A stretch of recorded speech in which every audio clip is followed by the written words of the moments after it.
এবং কুসুমটায় যে সাদা অংশ থেকে কুসুমটা আমি আলাদা করে ফেলবো।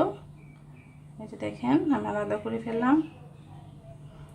এই কেকটা আপনার খুব সুন্দরভাবে স্টেপ বাই স্টেপ মেশাতে হবে, একাত্র মেশানো যাবে না। তো প্রথমে আমি এর মধ্যে ময়দা নিয়ে নিব 1 কাপ পরিমাণ। তো এখানে আমি এখন এর মধ্যে আপনারা ইচ্ছা করলে ময়দাটার পরিবর্তে আপনারা তৈরি করে রাখছিলাম বাটার মিল্ক, মূলত আপনার লেবুর রস দিয়ে করা হয়, সেই বাটার মিল্কটা আমি এখানে এখন ঢেলে দিয়ে দিব। প্রত্যেকটা স্টেপ আমি আপনাদের বলছি যে খুবই ভালো করে কিন্তু মেশাতে হবে। তো আমি এই দুইটা খুব ভালো করে মিশিয়ে নিব।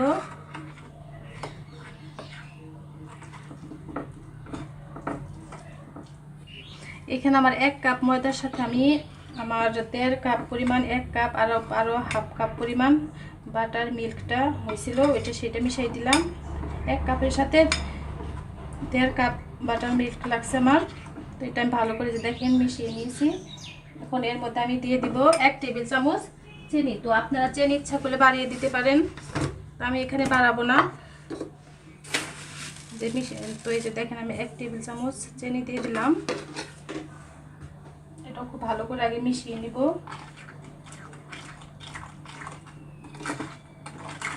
আমি আপনাদের আগে বলতেছি খুবই ভালো করে কিন্তু এই কেকটার মূলই হচ্ছে ভালো করে মেশাতে হবে প্রত্যেকটা দিক, আর একাত্র মেশাতে নেওয়া যাবে না, স্টেপ বাই স্টেপ মেশাবেন।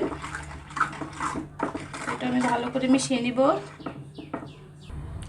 তো এখানে আপনারা বাটার দিতে পারবেন, তো আমি বাটারের পরিবর্তে আমি এখানে সাদা তেলটা আমি অ্যাড করে দিতেছি।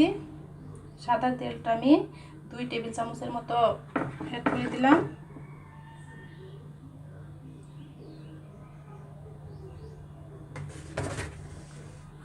এটাও খুবই ভালো করে মেশাতে হবে, স্টেপ বাই স্টেপ একটা করে দিবেন আর ভালো করে মেশাবেন। আপনারা কিন্তু আমি বিশেষভাবে বলতেছি খুবই ভালো করে লক্ষ্য করবেন। প্যানকেকটা খুবই মজা খেতে, যদি খুবই ভালো করে মিশিয়ে এবং খুব ভালো করে আপনারা বানান, অবশ্যই খুবই মজার খেতে। তো মেশানো হয়ে গেছে। এখন এর মধ্যে আমি দিয়ে দিব বেকিং পাউডার হাফ চামচ। মূলত আপনারা তো জানেনই বেকিং পাউডারটা কিসের জন্য দেওয়া হয়, যেন ফুলে যায় কেকটা, এই জন্য। তো আমি যে দেখেন আমি হাফ চামচ পরিমাণ দিয়ে দিলাম বেকিং পাউডার। এটার মধ্যে আমি বেকিং সোডাও দিয়ে দিব ওই একই পরিমাপ হাফ চামচ।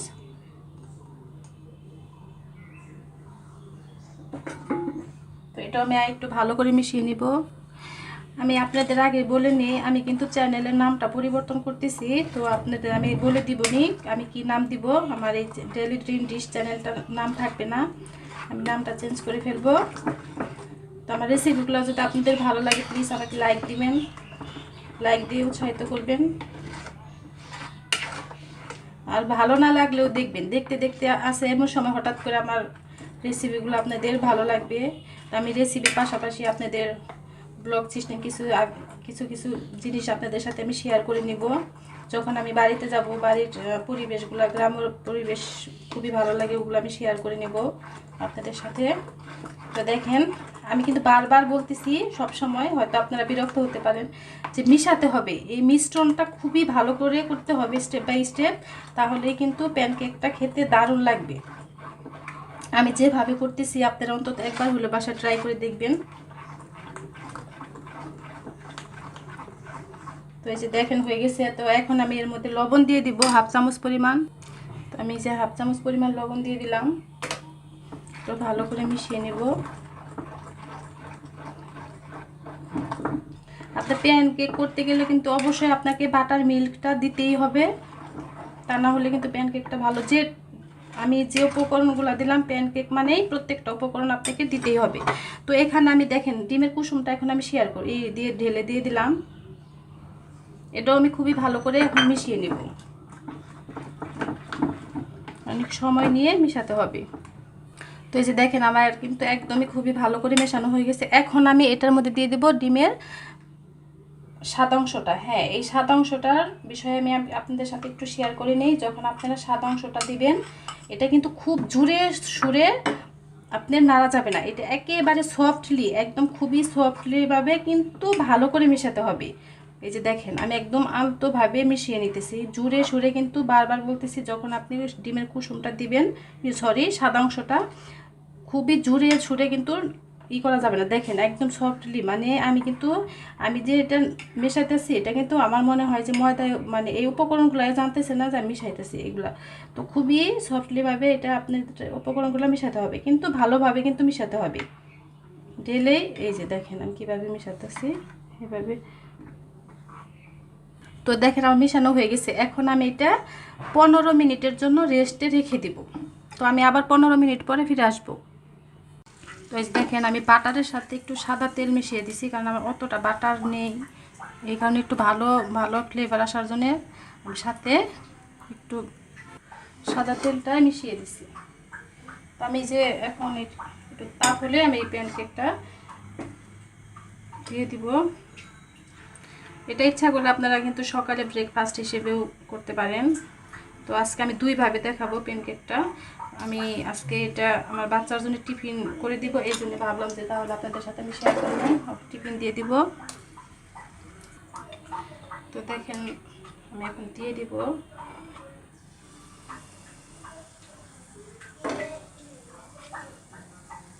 এটা আপনারা যার যার যে ইচ্ছা সেইভাবে করতে পারেন, কেউ বড়ও করতে পারেন, আবার কেউ ছোটও করতে পারেন, এটা একান্ত ইচ্ছা আপনাদের।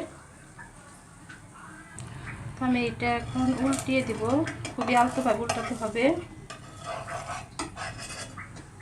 দেখেন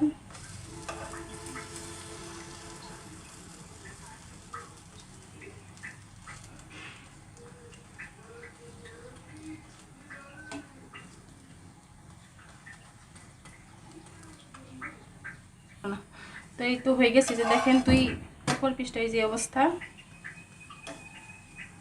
তো এটা আমি এখন নামিয়ে নেব। খুবই সফট হয়েছে, খেতেও মনে হচ্ছে খুব ভীষণ মজা। তো এখানে আরেকটা দিয়ে দিব।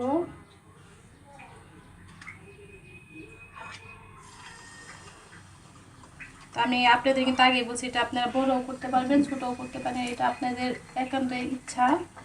তো আমি একটা আপনাদের দেখাইতেছি, আপনারা ফ্রুটস দিয়ে ওইটা করতে পারবেন। আমি ফ্রুটস দিয়ে আপনাদের দেখাইতেছি। তো এই যে দেখেন আমি আগে দিয়ে দিব কয়েকটা, যে দেখেন বাদাম, এটা যার যার ইচ্ছা, এটা আপনারা ইচ্ছাগুলো করতে পারেন, দিয়ে দিলাম। তারপরে এই যে দেখেন কয়েকটা আপেলের টুকরা দিয়ে দিলাম, কয়েকটা খেজুরের,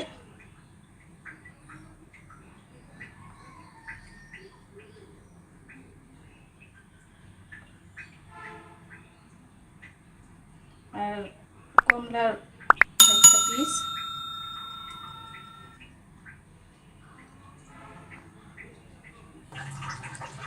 তো এখন আমি এটা উল্টিয়ে দিব। আপনারা যদি ফ্রুটস দিয়ে এভাবে কেকটা বানান তাহলেও কিন্তু ভীষণ মজা লাগবে খেতে।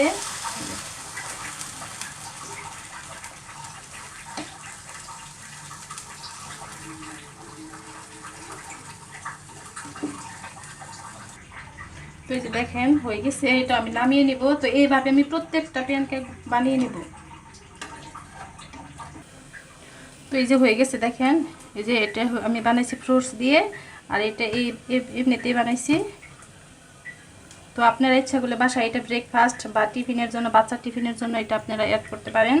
তো খুবই মজার একটি খাবার, এটা আপনারা বাচ্চাকে টিফিনে দিয়ে দিবেন, অথবা বাসায় ব্রেকফাস্ট হিসেবে পুষ্টিসম্মত এবং খুবই হেলদি একটা খাবার, খুবই ভালো। তো আপনারা অবশ্যই আমার এই রেসিপিটা বাসায় ট্রাই করে দেখবেন। যদি ভালো লাগে তাহলে অবশ্যই আমাকে লাইক দিবেন, শেয়ার করবেন, সাবস্ক্রাইব করতে তো ভুলবেন না, প্লিজ আমাকে সাবস্ক্রাইব করবেন। আবার দেখা হবে নতুন কোনো ভিডিওতে।